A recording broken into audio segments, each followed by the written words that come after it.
Баткен районунун жаратылыш шарты төө бурчак өстүрүүгө ыңгайлуу келип, бир жылда 2 жолу түшүм алууга болот. Ошол себептүү дыйкандар жылдан жылга төө бурчактын аянтын чоңойтуп, башка эгиндерге салыштырмалуу көбүрөөк киреше таба баштаганын айтышууда.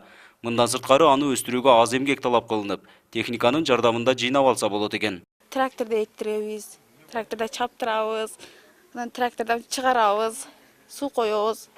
Тез-тез эле сууну коебуз да. 5-6 жылдан бери ноя кылабыз. Биз Тажикстан менен чектешкен үчүн Тажикстанга өткөзөбүз. Анан базарларга барганда 58-60 сатабыз. Эң арзаны 30-35. 4 кило өкмөттүн чоңтол айылы негизинен көп жылдан бери өрүк болот эле да. Анан өзү өрүк болгон 2 жылдан өрүк болбой, анан биздин айыл өкмөтүнүн ошо Көкдөб участкабызда үлүшүбүз, негизги үлүшүбүз ошо жерде.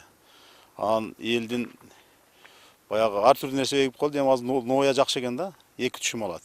Эрте жазда, анан кеч күздө 2 түшүм алып, анан өтүмдүүлүгү дагы жакшы да. Бирок өндүрүлгөн төө бурчактын көлөмү аз болгондуктан сыртка экспорттоого мүмкүнчүлүк жок. Ошол себептүү жергиликтүү базарларда гана сатылып, баасы туруксуз болуп келүүдө. Мындан сырткары төө бурчакка этти кайра иштетүүчү ишканалар тарабынан суроо талап жогору болгондуктан кошуна Тажикстандын соодагерлерине сатышат.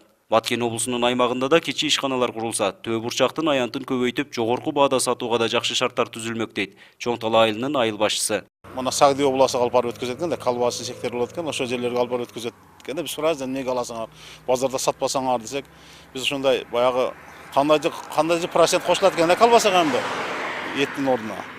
Если бизде дагы ушундай ишкерлер чыгып, Баткенде дагы ушу колбасы сектор иштеп калса, өзүнүн ишкер алып иштетсе, бизге дагы жакшы болот.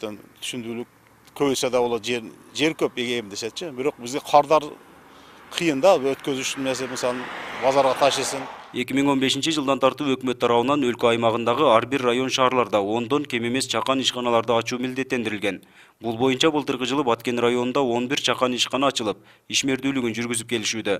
Бирок айыл чарба продукцияларын кайра иштетүүчү ишканалардын жоктугунан дыйкандар тажикстандык соодагерлердин ортомчулугу астында төө бурчактарын сатууга аргасыз.